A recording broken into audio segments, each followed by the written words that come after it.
Mesdames, bonsoir, messieurs, bonsoir. Très heureux de vous retrouver sur les antennes de Cam10 Télévision pour cette nouvelle aventure sur le plan de la communication et des missions de Prime en diffusion sur votre antenne. Désormais, c'est l'heure, 18h30. Malgré ce retard, nous accusons quelques légers soucis, mais tout de même, nous sommes là pour cette première aventure. Ce soir, nous évoquons la sempiternelle question relative à la santé publique au Cameroun et dans le reste du monde. Nous parlerons du Covid-19 à la faveur de la résurgence de cette pandémie avec le variant sud-africain qui a arpenté quelques côtes africaines, le cas du Cameroun. Comment l'État efficacement lutte contre la propagation de cette pandémie vu les mesures barrières qui sont appelées à être observées et édictées par l'Organisation mondiale de la santé et le gouvernement de la République du Cameroun. On parlera de cela au cours de cette émission. La deuxième thématique de ce soir, naturellement, elle est en sport. On parlera du tribunal arbitral du sport, on parlera de la Confédération africaine de football et même de la Fédération internationale de football à la faveur des dernières décisions prises par ces instances. Comment se porte le football africain au lendemain du CHAN qui a vu rassembler plusieurs pays africains avec la victoire au sortir de cette compétition du Maroc face au Mali. C'était dimanche dernier à Yaoundé, ici même. Pour échanger autour de cette question, deux invités, pas des moindres. Sylvestre Lebel Niek, il est ancien maire de la commune de Maka, il est secrétaire général adjoint de l'Union des populations du Cameroun. Bonsoir, monsieur le maire, et bienvenue. Serge Bondé, bonsoir, et merci pour cette invitation. Merci également pour ce nouveau challenge qui est le vôtre.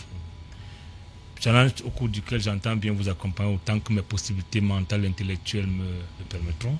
Et bon vent à cette nouvelle aventure. Merci bien. En tout cas, vous êtes chez vous, ici à Cam10 Télévision, ainsi que tous les téléspectateurs qui nous reçoivent pour la première fois. Et donc, c'est votre programme Médiacratie qui s'ouvre, également ouvre les portes du Cameroun sur les questions relatives à son avancée sur le plan démocratique. Un autre invité, Lucien Bidima Bissot, c'est un homme politique au cadre à la Caisse nationale de prévoyance sociale au Cameroun qui a choisi d'être parmi les invités de Cam10 TV dans le cadre de l'émission Médiacratie ce soir. Bonsoir et bienvenue. Bonsoir Serge, d'ailleurs j'étais très honoré, je dois vous féliciter de comprendre que partout les meilleurs joueurs ne manquent pas d'équipe et que vous vous retrouvez certainement ici. Mais je dois dire la fierté qui est toujours mienne de venir au niveau de Cam10 parce que j'ai commencé déjà à m'y habituer. J'encourage les projets qui ont de la vision, de l'innovation, qui essayent d'aller au-delà des limites de l'intelligence. Donc je crois qu'ici, vous essayez de faire tout ce qui est mieux, tout ce qui peut être mieux, pour qu'effectivement l'information soit vraie et que cette information-là vous permette d'être à la hauteur de la concurrence qui peut être la vôtre dans votre domaine. Mais je crois bien que plus on a des intelligences comme vous, Serge, modestement, plus vous allez faire aboutir ce projet de Cam10. Merci infiniment pour ces mots qui vont tout droit à l'endroit de tout le personnel très engagé de Cam10 Télévision et sa hiérarchie. Son président directeur général, je voudrais également à cette occasion indiquer que nous irons dans la ville de Douala, c'est la capitale économique du Cameroun. Là-bas, nous attend Stéphane Zesse qui va réagir sur les deux thématiques qui ont été retenues pour cette émission ce soir. Je vous redonne la parole, Lucien Bidima, sur la question relative à la lutte contre le coronavirus. Le variant sud-africain là, il a touché depuis quelque temps plusieurs pays africains. On dit que ce n'est pas le virus qui se déplace, mais ce sont les hommes qui se déplacent avec ce virus. Au vu de la virulence de ce virus, de cette pandémie à travers les pays africains, le cas du Cameroun, en première instance, on a été félicité par l'Organisation mondiale de la santé pour la bonne lutte contre le Covid-19, mais cette fois-ci, le variant qui revient, il semble menacer de plus belle et on demande forcément si tout ne va pas pour le mieux, comme l'a prédit le gouvernement de la République, on pourrait rentrer dans une phase de reconfinement au Cameroun. Non, je dois d'abord rectifier que le gouvernement de la République n'a jamais dit que tout allait pour le mieux. Si vous vous souvenez du dernier discours du chef de l'État, le président de la République a pris beaucoup plus de temps à sensibiliser les Camerounais sur cette maladie qui, pour lui, aujourd'hui, continue à sévir d'ailleurs. Il nous a invités les uns les autres à se mettre au pas des mesures édictées par l'Organisation mondiale de la santé, le port de masques, etc. Il faut voir qu'aujourd'hui, les relations entre l'Afrique du Sud et le Cameroun, s'il faut s'en tenir par là, sont bonnes, excellentes, ce qui fait que les gens peuvent voyager, se déplacer. Parce qu'il faut toujours dire aux Camerounais que ce virus ne se déplace pas tout seul, ce n'est pas par la force du vent, mais par les hommes. Et ce qui fait que aujourd'hui, on continue à y être infecté. Mais je dois avouer que nous, s'il faut vous citer l'exemple de la CNPS, le directeur général de la Caisse nationale de prévoyance sociale vient de prendre une décision pour encourager le télétravail. Je crois d'ailleurs même qu'il a été demandé presque à tout le personnel de la CNPS ou la majeure partie du personnel de se mettre en télétravail. Cela pour essayer autant que faire se peut de faire pousser ce virus. Nous devons dire qu'auparavant, on commençait par croire que le virus est occidental, que ça ne peut pas nous faire du mal.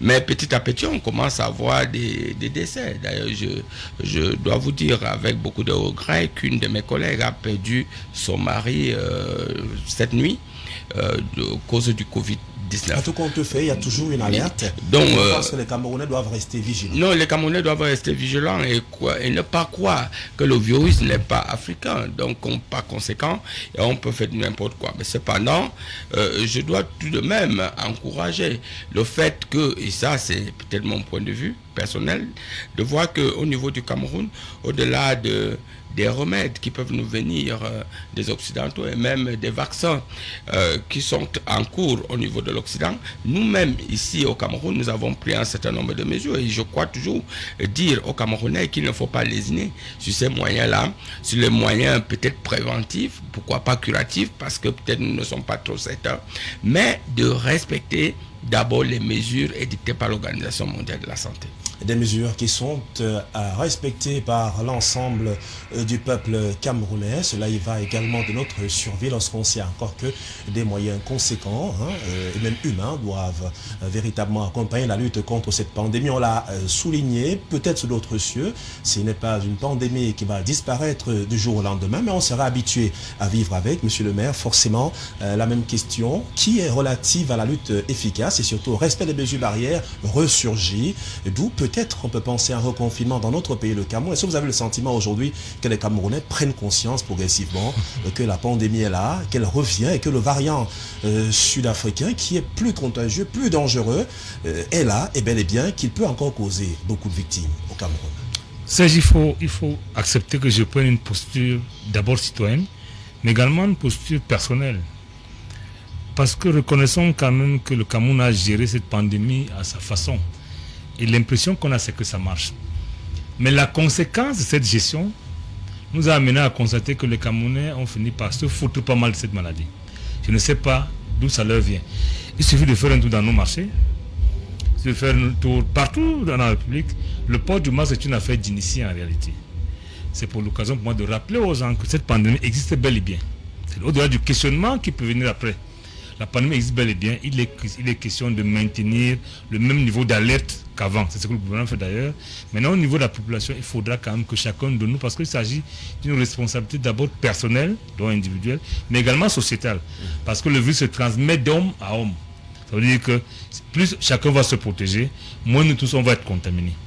Il faut le dire. Il n'est pas question de lâcher, mais il est question de relancer en leur disant que vraiment essayons de respecter les mesures telles que dictées, je crois, au mois de mars 2020. Il ne faut pas lâcher prise parce que dans tous les cas, ce qui est dit est vrai. Maintenant, le questionnement personnel est que au-delà de la pandémie, il y a certainement d'autres intérêts qui entrent en jeu. Je rappelle que le président Didier Raoult a un protocole qui donne ses plus au Cameroun parce que si le taux de létalité au Cameroun est à moins d'1%, c'est évidemment grâce à ce protocole mis en œuvre par les médecins camerounais, ça marche. Mais ce protocole est combattu et par l'OMS et par les grandes firmes pharmaceutiques. Justement, est-ce que cela ne nous amène pas à penser au vaccin qui en lui-même forcément... C'est pour ça que j'en viens. Peut avoir des soucis. J'en viens, je vous dis, ça c'est une posture qui est purement personnelle. Je dois l'intellectuel qui questionne l'environnement. Donc, voilà une maladie virale qui est en réalité traitée par les antibactériens. On se commence à... Première question, est-ce que c'est vraiment un virus? C'est autre chose. Deuxième chose, voilà une maladie dont le traitement semble moins cher et à la portée de tous, mais que tout le monde scientifique rejette. Voilà une maladie où les États financent les grandes firmes pharmaceutiques pour nous amener un vaccin. Dans tous les cas, la maladie se maîtrise de 3 façons. Soit lorsque tout le monde est contaminé, on commence à gérer notre autocontamination, soit lorsque le remède est trouvé, ou alors mieux, lorsque le vaccin est trouvé. C'est là voilà, les 3 formes. L'idéal aurait été qu'on ait le vaccin, mais avant le vaccin, qu'on ait quand même une thérapie qui puisse tenir en... Et on va essayer de comprendre pourquoi l'Afrique véritablement... Maintenant, le problème... sa pharmacopée n'est pas prise en compte pour ça. Ça marche. Le problème aujourd'hui, lorsqu'on parle de variants sud-africains, c'est un euphémisme. Il faut dire que tous les virus finissent par muter. C'est une mutation d'un virus. C'est-à-dire, plus vous l'attaquez, plus lui aussi se défend et il prend d'autres formes. Il faut être honnête pour dire que c'est des mutations, ce n'est pas des simples variants. Parce que variant veut dire une autre forme. Non, le virus est traité et comme il doit se battre lui aussi, parce que le médicament attaque le virus pendant que le virus se défend. On est là, il est donc question que tout le monde prenne conscience. Et que moi, mon point de vue là-dessus, c'est qu'en attendant que la recherche africaine sur le plan endogène arrive à commencer à regarder du côté du vaccin, qu'on améliore la qualité des traitements qui existent bel et bien. Parce que moi je dis, vous ne pouvez pas nier que le Cameroun a tenu, grâce à sa pharmacopée, appelez ça comme vous voulez, mais grâce également aux mesures barrières. Donc il est question au niveau national de maintenir les mesures barrières, mais d'encourager ceux qui ont trouvé quelque chose qui pourrait. Moi, je pose la question. Je reste aussi avec vous. On va parler de ce traitement, dont le vaccin britannique AstraZeneca, qui, depuis pratiquement ce jour, a marqué une pause en termes d'utilisation dans les pays comme l'Afrique du Sud, parce qu'on a estimé qu'il ne garantit pas cette efficacité-là.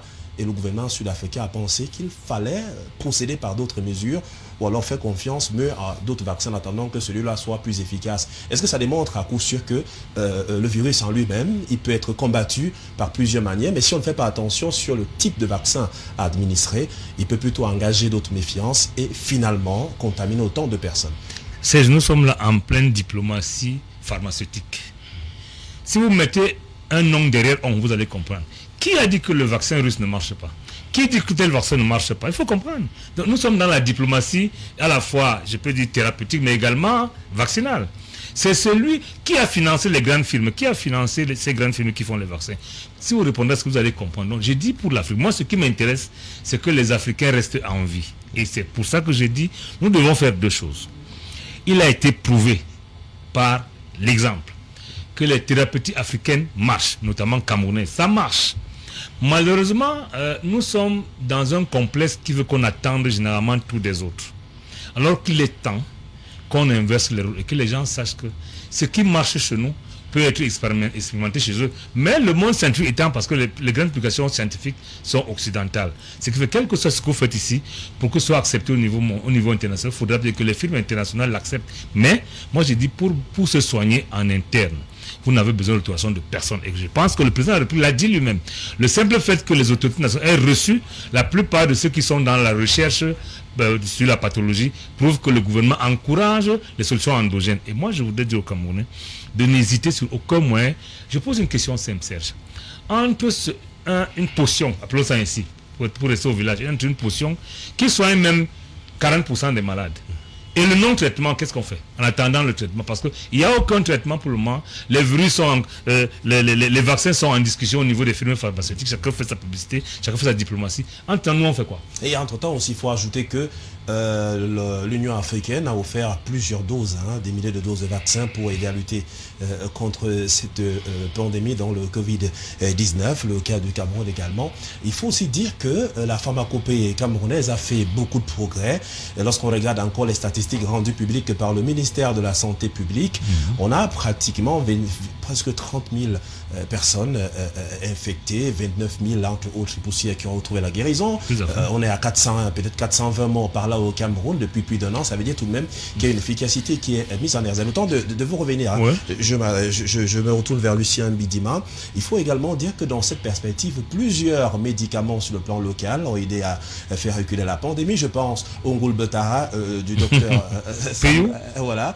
Je parle également que moi je consomme régulièrement aux médicaments de l'archevêque métropolitain de la ville de Douala, dont Monseigneur Samuel Cléda, qui a mis sur pied l'élixir Covid et Absat Covid, qui ont fait également bon nombre de chemins et qui, ces médicaments, ont traité plusieurs Camerounais qui étaient pratiquement à l'agonie aussi. Mais pourquoi cette expérience camerounaise ne peut pas être déportée vers l'extérieur pour sauver et aider autant de vies lorsqu'on sait encore que le coût est relativement très bas, parce qu'avec moins de 7-8 000 francs CFA vous avez la guérison. Qu'est-ce qui fait? Non, mais Serge, il faut comprendre, l'Omer a essayé de l'expliquer, cette guerre au niveau des films pharmaceutiques, et même une guerre qui peut vous tuer. Moi, je continue même à dire Dieu merci, parce que l'archevêque est encore en vie. Ah ouais. Pourquoi? Parce que vous avez vu, on a commencé même, je crois que c'était dans quel pays là, Madagascar. Madagascar. Vous avez vu comment il y a eu toutes ces personnes sur le plan mondial qui ont mis toute une batterie pour discréditer ce qui se faisait là-bas. Moi, je ne suis pas, dans un premier temps, moi je ne suis pas contre le fait qu'il faut croire d'abord à la médecine moderne, il faut croire au fait que il faut aller à l'hôpital, il faut respecter les barrières, etc. Mais tout simplement, moi, en ce qui me concerne, c'est une expérience personnelle. Une expérience personnelle, pourquoi? Parce que moi j'ai vécu et grandi au village. Moi, je savais que par l'aide de ma grand-mère, quand j'avais le paludisme, je buvais le ekouk, et qui aujourd'hui, en fait, est la forme de la nivaquine. Et je savais que quand j'avais le paludisme, on prenait des potions, on me mettait là et puis on se chauffait et puis ça allait. Donc moi je suis un peu traditionnaliste, si tu le sais bien. Alors mais quand on fait quand même la différence de comprendre que aux États-Unis, nous avons plus de 300 000 morts aux États-Unis, la première puissance du monde. Et quand on descend en France, qui est tout proche de nous, on peut dire nos partenaires de tous les jours, c'est des milliers et des milliers de morts. Quand on regarde au niveau de l'Allemagne qui a essayé de maîtriser, et même quand on fait recours à d'autres pays tels que l'Angleterre, mais on commence à se poser la question. Moi aussi je me questionne un peu. Est-ce que véritablement, et qu'aujourd'hui on commence déjà à nous faire comprendre que la variante sud-africaine, mais c'est quelque chose d'incroyable, comme si maintenant on veut coller à tout prix la nouvelle forme de Covid-19 et c'est la suite des mesures, certaines mesures prises par le gouvernement sud-africain qui interdit par exemple la vente de l'alcool. Parce qu'on se dit que dans les milieux publics, c'était facile d'être infecté, mais sauf que après cette interdiction-là, on a encore un nombre exponentiel de personnes contaminées par la pandémie. Non, mais vous savez que la différence un peu avec l'Afrique du Sud et le Cameroun, il faut le dire, il y a beaucoup de blancs, excusez-moi du terme, mais au niveau de l'Afrique du Sud. Et la majeure partie des blancs de l'Afrique du Sud viennent de la Hollande, de l'Angleterre, où véritablement sévit cette maladie. Alors, mais moi, je ne voudrais pas qu'aujourd'hui, nous ayons l'étiquette, vraiment, que nos amis, nos frères occidentaux essaient de nous excuser. C'est parti de la Chine, un peu des États-Unis. Maintenant, nous sommes en Occident, mais qu'on ne nous dise pas, mais elle a bien dit que ce n'est pas une autre forme de virus de Covid-19. Tous les virus, on le sait, mutent au fur et à mesure, même dans votre corps. Oui. Si aujourd'hui vous avez une maladie, si vous prenez des antibiotiques, cette maladie-là essaie de résister. C'est ça qu'on appelle la mutation. Ça dépend d'une forme de résistance. Tout à fait. Mais à dire aujourd'hui que cette variante sud-africaine, comme pour dire que voilà aussi, il y a quelque chose qui est venu de l'Afrique. Non, je ne voudrais pas que nous y allons. Alors, les Africains ne doivent pas être complexés. De dire que le maire a ajouté une question, je crois une question intellectuelle que nous devons répondre, entre ne pas prendre quelque chose et mourir et prendre quelque chose et essayer, c'est que nous avons l'habitude de prendre, que faut-il faire? À partir de là, moi je crois que j'encourage les mesures barrières dictées par l'Organisation mondiale de la santé, même par le gouvernement camerounais, le président de la République en premier. Autant, moi je dis, il ne faut pas lésiner sur les moyens qui sont quand même les nôtres, sur les remèdes qui peuvent être les nôtres. Si aujourd'hui nous ne sommes qu'à moins de 500 morts, ça veut dire que non seulement il y a eu l'effort du gouvernement, ça il faut le dire ainsi, le gouvernement a suffisamment travaillé là-dessus, mais qu'il faut continuer à sensibiliser, mais également c'est parce qu'il y a eu des méthodes qui sont les nôtres au niveau de l'Afrique. Et je crois que ça marche. Maintenant, demander si on peut déporter cela, non. Parce que c'est de ces firmes pharmaceutiques. Le maître posait la question, qui essayait de voir qui a financé. Et quand vous allez vous rendre compte que ceux qui ont financé, ils ont des intérêts énormes. C'est eux qui financent l'Organisation mondiale de la santé d'une manière ou d'une autre. Et c'est à des coûts de milliards, Serge. Tu ne peux même pas commencer à dire que l'Afrique se mette dans cette bataille, que tout de suite, on va vous déclarer autre chose ici. Ce que nous disons, le vaccin peut-être n'est pas encore au Cameroun. Peut-être que je n'ai pas la prétention de demander aux gens de ne pas prendre le vaccin. Mais moi, personnellement, je vais bien réfléchir. Mais je crois qu'il faut se mettre... Il y a un planning, hein, le gouvernement avec le ministère de la Santé publique s'est engagé. Hein, il n'y a pas de problème. Non, je soutiens tout ce que fait le gouvernement dans ce sens. Mais je dis qu'il ne faut pas mettre de côté d'abord les mesures barrières dictées par le gouvernement de la République, mais également les méthodes qui sont les nôtres, parce que nous avons l'habitude de nous soigner. Et nous avons commencé à nous soigner.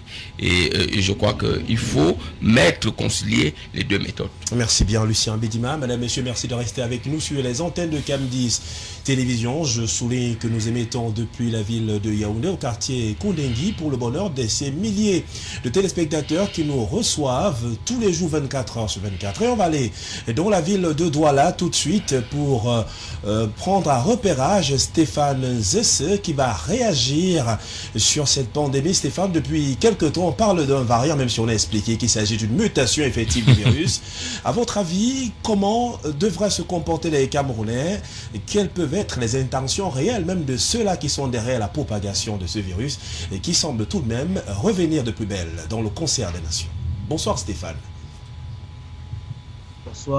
Bonsoir Serge, bonsoir à votre panel, bonsoir à M. Bédima et Monsieur le maire. Bien, la Covid-19 est en train de faire son bonhomme de chemin. Disons qu'on parle aujourd'hui de la variante sud-africaine. Il y a également la variante britannique qui est en train de s'incruster progressivement dans plusieurs pays européens. À côté de ces deux variantes, il y a des milliers d'autres variantes. Ça, c'est ce qu'on ne dit pas suffisamment sur les médias, parce que les mutations de la Covid-19 existent depuis 2020. Depuis janvier 2020, on identifie de nouvelles variantes chaque jour, parce que, comme le disait un de vos panélistes, c'est un virus qui est essentiellement mutant, très très mutant d'ailleurs, et le niveau de mutation est tellement difficile à maîtriser que justement il est difficile de se prononcer au jour d'aujourd'hui sur un véritable vaccin, parce qu'on ne sait pas encore sur quoi on va vacciner à proprement parler. Donc le Cameroun n'est pas encore touché par aucune de ces variantes. Dixit, monsieur le ministre de la Santé, monsieur Bédima tout à l'heure rappelait que les Camerounais vont et viennent librement, que ce soit en Afrique du Sud ou alors dans d'autres pays. C'est dire que le Cameroun, jusqu'ici, semble maîtriser cette crise-là. Le Cameroun, jusqu'aujourd'hui, semble avoir développé certainement des mécanismes qui font en sorte que soit la population est complètement protégée jusqu'ici, ou alors les tenants de la santé publique au Cameroun ont des indicateurs qui montrent que la population est déjà immunisée contre ces Covid, parce qu'il faut encore rappeler à ceux qui nous écoutent que la Covid-19 n'est qu'une variante corona, des virus à couronne, qui existent depuis fort longtemps dans la panoplie des virus qui frappent régulièrement. Et pour ceux qui parlent de santé publique en Afrique, généralement, nous font savoir que les virus à couronne existent grandement, fortement au sein de notre population. On le disait, c'est généralement transmis par les chauves-souris. Or, vous savez très bien, Serge, que les chauves-souris sont fortement consommées chez nous, au Cameroun en particulier. Donc, c'est dire que les populations, pour la plupart, certainement ont déjà été en contact avec différentes formes de coronavirus. Et il y a la possibilité que nous ayons développé une certaine immunité, peut-être une immunité collective liée à ce virus-là, ce qui fait qu'on peut mieux comprendre pourquoi le gouvernement aujourd'hui semble ne pas mettre beaucoup de pression sur les populations. Un des panélistes faisait savoir que dans les marchés, on peut voir que personne n'arbore les masques. Je peux d'ailleurs vous donner de remarquer que le Chan vient de s'achever. Je ne sais pas si, lorsque vous regardiez la télévision et que vous voyez des Camerounais dans les gradins ou alors les spectateurs, vous avez beaucoup remarqué, ou alors vous avez remarqué des gens arborant des masques ci et là, ou alors vous avez vraiment eu le sentiment que la distanciation sociale était respectée quand les uns et les autres supportaient les équipes. Non, il n'y a pas eu de tout cela et on n'a pas vu une forte pression du gouvernement ou de la police du gouvernement pour faire respecter cela. Il y a eu des fan zones ici dans le littoral, à Douala particulièrement, où on n'a pas vu ces mesures barrières être respectées. On n'a pas vu les policiers, comme ça avait été le cas en mars-avril 2020, on n'a pas vu les policiers aller les uns et les autres, s'assurer que les uns et les autres portent des masques. C'est dire que le gouvernement a lâché prise un tout petit peu et cette relax-là, ce relâchement, ma foi, témoigne certainement de ce qu'ils ont des informations qui font état de ce que soit la population est déjà immunisée, soit alors on est certainement protégé. C'est peut-être par cela qu'on peut espérer avoir quelque chose de nouveau pour les Camerounais. Stéphane, je vous reviens pour la deuxième thématique de cette émission ce soir. Merci de rester avec nous depuis la ville de Douala. Nous vous souhaitons beaucoup de bonheur, beaucoup de plaisir à regarder CAM10 Télévision et surtout maintenez les mesures barrières édictées par les pouvoirs publics. Je vous reviens avant la fin de cette émission. Le temps ici en studio de prendre une dernière réaction sur la question. On ne parle pas beaucoup de variants, on parle juste de la mutation du virus qui s'adapte aux différents types de traitements.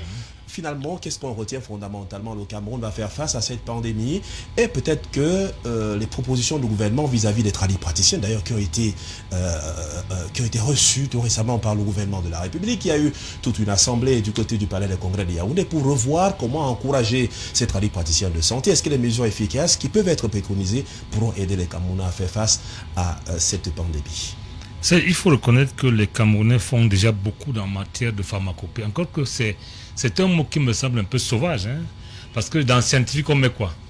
Monsieur Cléda a réussi à isoler le principe actif de son remède. C'est le cas pour le ngolbetera également. Donc, il ne s'agit plus des remèdes traditionnels, c'est des véritables remèdes.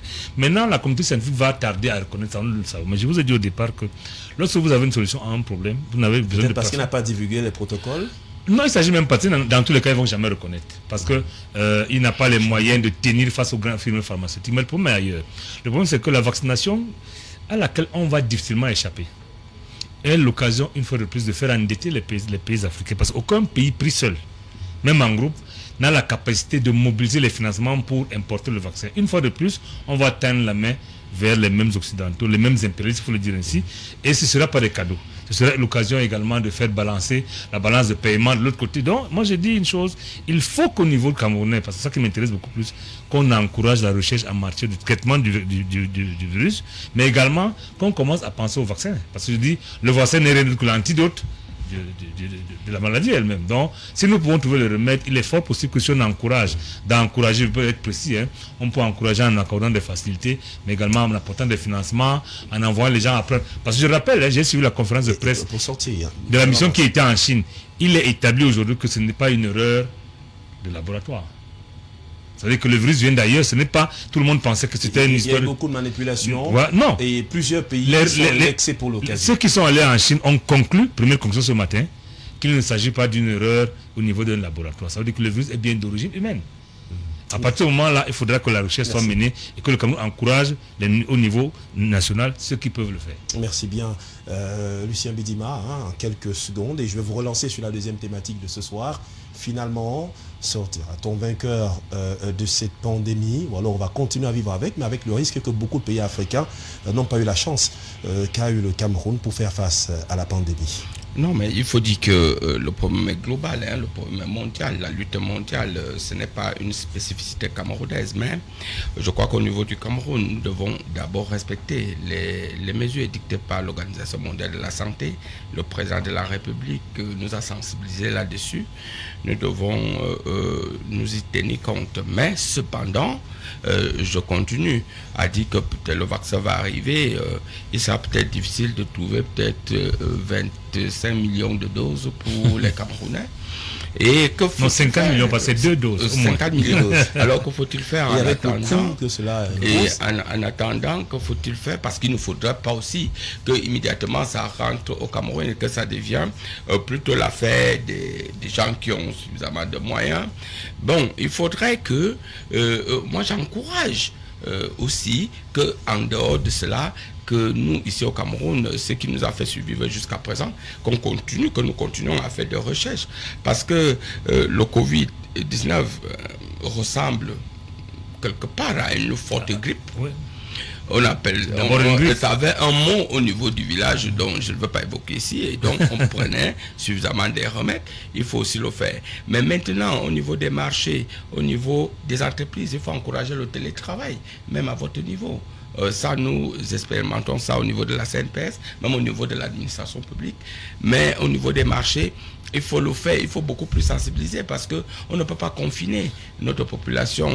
Il faut voir l'aspect des économies. Presque à 70% de l'économie est informelle. On ne peut pas confiner ces jeunes qui tous les matins doivent chercher quelque chose. Mais on peut amener, éduquer chacun à son niveau, à sa manière, demander à tous ces jeunes de porter le masque et à tout le monde. Et cela doit être des règles et des mises au niveau des écoles d'ailleurs. Souvenez-vous que le président Biden, quand il a pris le pouvoir, l'une de ses premières mesures, c'était d'appeler tous les Américains à porter le masque. Nous connaissons la difficulté qui peut y être par rapport aux moyens et par rapport au fait même qu'on peut y être contaminé par le même masque. S'il faut porter le même masque tous les jours, et justement, on peut s'arrêter, même sur la qualité du masque. Oui, sur la qualité du masque. C'est un problème. L'Afrique, véritablement, on le comprend très bien, n'a pas les moyens conséquents pour lutter efficacement. Mais la première barrière, c'est d'abord le respect des mesures qui sont édictées, c'est-à-dire la distanciation sur le plan physique, se laver des mains à l'eau coulante, du savon, et également réussir à mettre son masque, parce que c'est un espoir pour certains. Hein. Si déjà sur la voie publique, les forces de maintien de l'ordre ne mettent pas leur masque, finalement, comment va-t-on réussir à imposer un masque à tous les Camerounais et autres étrangers qui circulent dans nos principales artères? Je reste avec vous, Lucien Bidima, le temps d'aborder la deuxième et la dernière thématique de cette tranche d'antenne. On reste au Cameroun, en Afrique, et on va parler de sport, des décisions prises cette dernière semaine mettent à mal le sport africain, de manière particulière le Cameroun avec une fédération complètement bâclée. On ne sait pas finalement ce qui va se passer entre les décisions du TAS et également le comité de 2009 qui voudrait reprendre la scène, même si l'auteur n'ont pas encore indiqué clairement que c'est lui qui devrait gérer les affaires courantes, avec à la tête naturellement le sénateur Albert Mbida. Depuis quelque temps, ça fait des problèmes, ça fait des résolutions à apporter dans ces différentes crises. Je vous redonne la parole, Lucien Bidima, sur la question. Le sport camerounais va mal. On a fait pour certaines prestations honorables lors du CHAN 2021 au Cameroun, mais sauf que nous sommes sortis de là à la phase demi-finale par un score pratiquement difficile, non acceptable pour les Camerounais, parce que ce n'est pas cela la prestation. Quelques observateurs du football sur le plan international pensent que le Cameroun a fait de très mauvais matchs de préparation. C'est pour cela qu'on sort sans fédération, sans championnat. Comment réussir à s'en sortir avec le football camerounais? Pour commencer par là. Je dois comprendre que c'est une affaire très difficile parce que les Camerounais, le football, c'est une autre religion. Et je dois d'abord féliciter du fait que on a tellement parlé là-dessus à dire que le gouvernement camerounais était incapable de mettre en place les infrastructures qui peuvent d'ailleurs même accueillir ces différentes compétitions. Oh, Dieu seul sait comment certains membres du gouvernement, tel le secrétaire général de la présidente de la République, étaient inclus sur le pelotis, mais qu'aujourd'hui, heureusement pour le gouvernement, pour le chef de l'État qui y croyait, et pour en féliciter le secrétaire général de la présidence et tous ceux qui ont participé à la réalisation, le premier ministre chef du gouvernement, à ces infrastructures aujourd'hui qui mettent le Cameroun presque au firmament de la gestion du sport tout court. Mais maintenant, à côté de ces infrastructures qui sont formidables, nous devons regretter cette bataille qui est totalement incompréhensible aux yeux des Camerounais qui ne veulent que vivre leur passion, le football. Cette bataille qui est concentrée par des intérêts purement individuels des uns et des autres.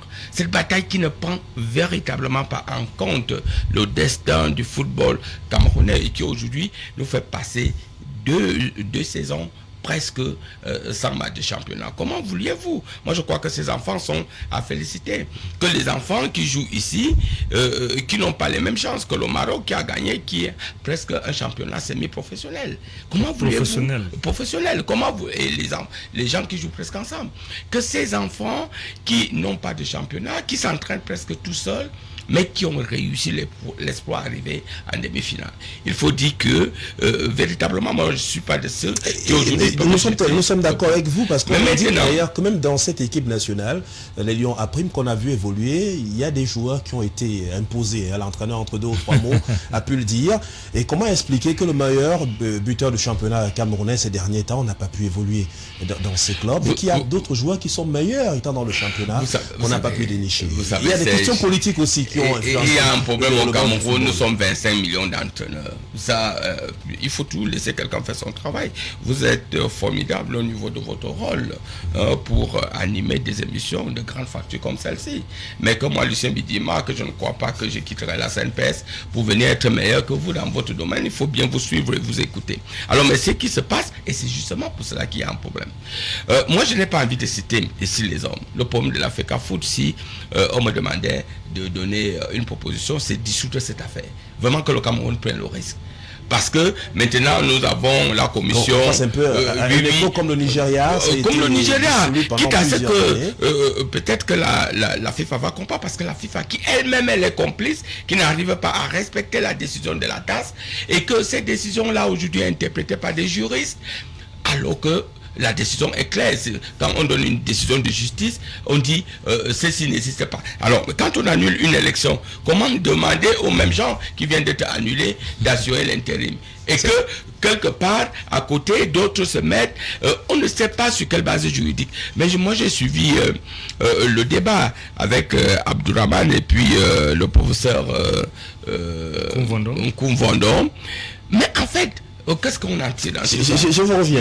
Oui, permettez, je chute. Qu'est-ce qu'on a tiré dans tout ça? Où est l'intérêt du football camerounais? Moi, en profane, je ne suis pas spécialiste de sport. Qu'est-ce que je veux? C'est que le Cameroun gagne. Je veux une fédération camerounaise qui respecte les règles, qui respecte même le gouvernement camerounais. C'est ça la problématique. Je veux une FIFA qui soit impartiale. Je veux que les décisions juridiques soient appliquées. Même si on n'est pas juriste, moi je suis économiste, je suis financier, mais je sais que 1 plus 1 égale 2, il faut respecter que c'est égal 2. C'est clair. Alors, mais je conclue en disant que et ça, je lance ici, je suis très sérieux. Ceux qui s'amusent avec le football camerounais, ceux qui s'amusent avec le Cameroun, que ce soit au niveau de la Fédération camerounaise de football, doivent savoir qu'un jour, ils rendront gauche. Parce que le président de la République, parfois, reste intrépide à ce qui concerne l'intérêt supérieur du Cameroun. On ne peut pas continuer à s'amuser comme ça avec les Camerounais.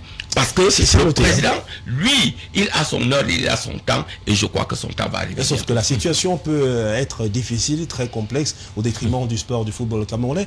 Monsieur le maire, les décisions du STAS, finalement, font jaser pour certains. Donc on décide de suspendre à la FIFA le président Ahmad de la Confédération africaine de football. Quelques mois après, on le réhabilite.